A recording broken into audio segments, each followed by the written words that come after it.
Hi everyone, welcome back to my channel. ඔන්න මම අද ඔයාලට අලුත්ම පාඩමක් තමයි මේ විදිහට අරගෙන ආවේ. ඔයාලට මම දැන් කියලා දීලා තියෙනවා ස්ලැන්ග්ස් කිහිපයක්. ඒ කිහිපය මම පල්ලෙහා ලින්ක් කරලා තියනම් මේ වීඩියෝ එකට. එතකොට ඔයාලට මේ දේවල් ආයෙ බලා ගන්න පුළුවන්. අද මම හදන්නේ ඔයගොල්ලොත් එක්ක අලුත්ම පාඩමක් මේ විදිහට බෙදා ගන්න. අද මම ඔයගොල්ලන්ට කියා දෙන මාතෘකාව තමයි get. එහෙම නැත්නම් to get කියන එක අපි කොහොමද වාක්‍ය හදන්නේ යොදාගන්නේ කියලා. ඒකට ක්‍රම කිහිපයක් තියෙනවා. ඒ කියන්නේ ඒකෙන් අපිට මීන් කරන්න පුළුවන් දේවල් කිහිපයක් තියෙනවා. මම අද ඔයගොල්ලන්ට එකක් කියා දෙන්නම්. ඊළඟ දවස් ටිකට මම එක ඔයගොල්ලන්ට කියා දෙන්නම්. මොකද එතකොට ඔයගොල්ලන්ට ඒක මතක තියාගන්න හරිම ලේසි. ඉතින් මම අද ඔයාලට කියා දෙන්නේ to get කියන එක කොහොමද මොකටද අපි පාවිච්චි කරන්නේ කියලා ඒක ක්‍රමය. ඔයාලට පුළුවන් මේ to get කියන එක පාවිච්චි කරලා to travel එහෙම නැත්නම් to arrive කියන තේරුම් දෙකට වාක්‍ය හදන්න.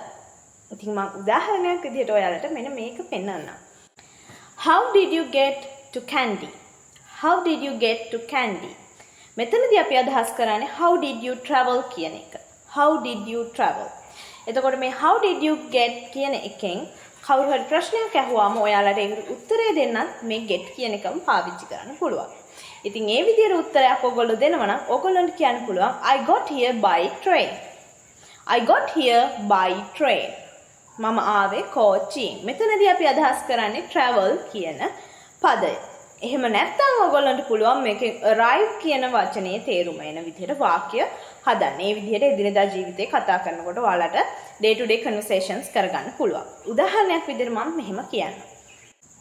What time did you get here? What time did you get here?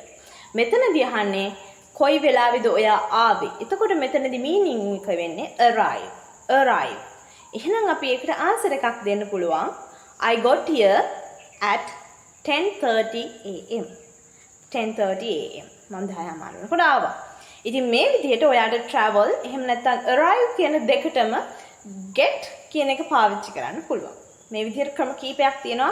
ඕගොල්ලන්ට පාවිච්චි කරන්න පුළුවන් මේ get කියන වචනේ. මම ඊළඟ දවසේ ඔයාලට අලුත් පාඩමකින් එහෙම නැත්නම් මේ get කියන එක පාවිච්චි කරන්න පුළුවන් අලුත් ක්‍රමයක් අරගෙන එන්න.